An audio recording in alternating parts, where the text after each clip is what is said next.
everyone! Gusto ko lang pong i-share kung gaano kaganda po ang isa sa trending na products po ni Unified Products and Services, the Acai Berry. At isa din ito sa mga ginagamit ko na lalo na po hindi maiwasang mapuyat. Pero kahit kulang sa tulog, ang sarap pa rin ng pakiramdam.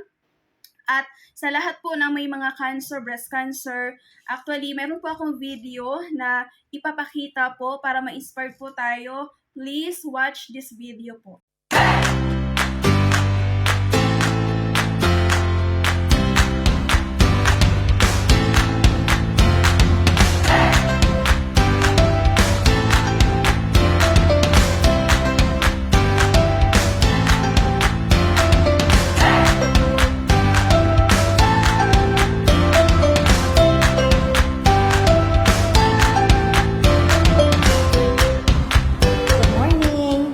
Ako nga po pala si Eloisa Marie Tenesa Corrales na ako ngayon kasi may asawa na ako.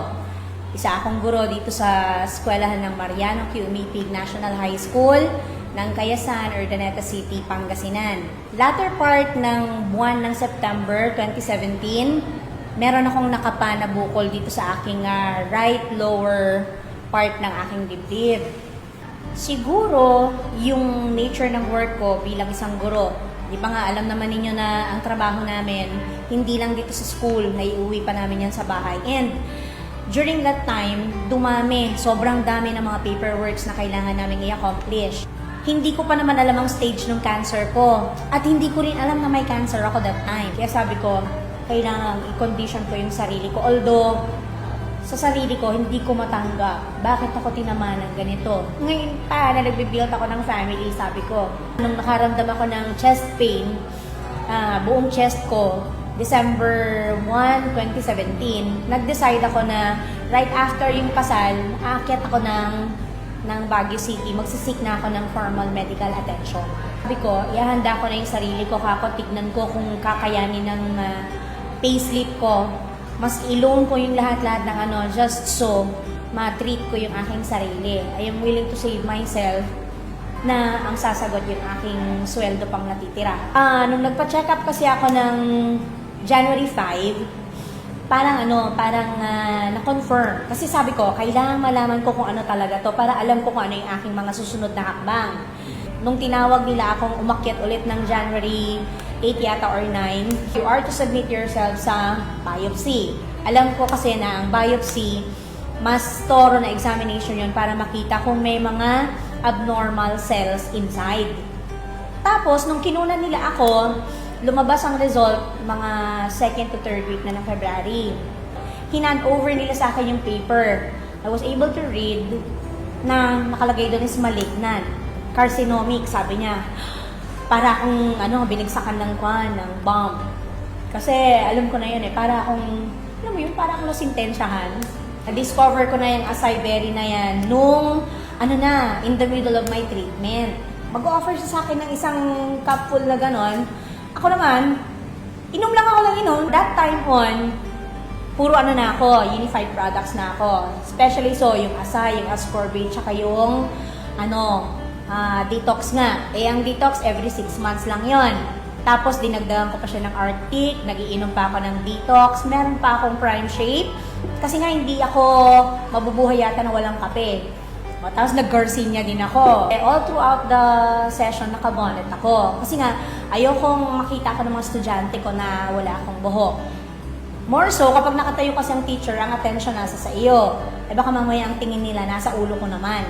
Ngayon, meron akong outfit na nakadress ako, tapos wala na akong takip sa kwan. Napansin ko nga na yung aking buhok ay napakabilis na mag-grow. Tapos nakikita ko na yung aking kapayatan noon, parang bumabalik. Even yung nag-darken na color ng skin ko, nag-glow na siya ngayon, hindi na yung kagaya ng dati. It was seen in the evidence nga na nakita ko dun sa medical check-up na yung aking UTI na sinasabi nila, 2 years in a row, wala na akong UTI. Imagine mo, blood sugar level ko, diabetic ang family ko, normal. Imagine mo yan. Tapos, dito, kinakapa ko yung kabila, wala akong makapa na something. Dito, wala rin akong makapa na yung aking strength noon, kasi ako yung tipo ng worker na I work na dire-diretso yan. Ang pahinga ko lang, yung bang kakain kami, o kaya inaantok ako, ganyan. Multitasker pa ako. Siguro nga, tinulak-tulak siguro ako ng Panginoon. Kasi nga, nung tinanong ko, di ba, tapos na yung session ko, tinanong ko, wala naman silang may recommend na gamot sa akin. So, what I did was, I made a lot of readings na tinignan ko yung mga products na in-offer ng company natin. And then, ako mismo ang namili ng mga products na yon. At ikinagulat ko, sabi ko siguro talagang pinupush ako towards this wonderful products. Sabi ko nga sa iyo, nung nakinig ako dun sa product presentation sa Baguio, yung mga products na iniinom ko na, yun ang kanyang yun ang kanyang itinuro sa amin kung paano ba talaga na. Kaya sabi ko, blessing in disguise yata na nagpunta ako dito para mas maliwanagan ako kung ano ang mga magagandang benepisyo na makukuha ko from the 3 products na I chose personally. Kaya very thankful talaga ako for the people who kept on pushing me, maski na gaano ako kabagal. Ang cancer, sa totoo lang, hindi siya sentensya, kagaya ng inisip ko dati, na may pag-asa ang bawat tamaan ng cancer. And would you believe na lahat tayo, cancer carriers tayo. Nasa sa atin din kung paano natin pasisiglahin sila para ubusin nila tayo.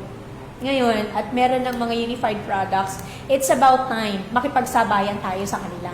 Diba?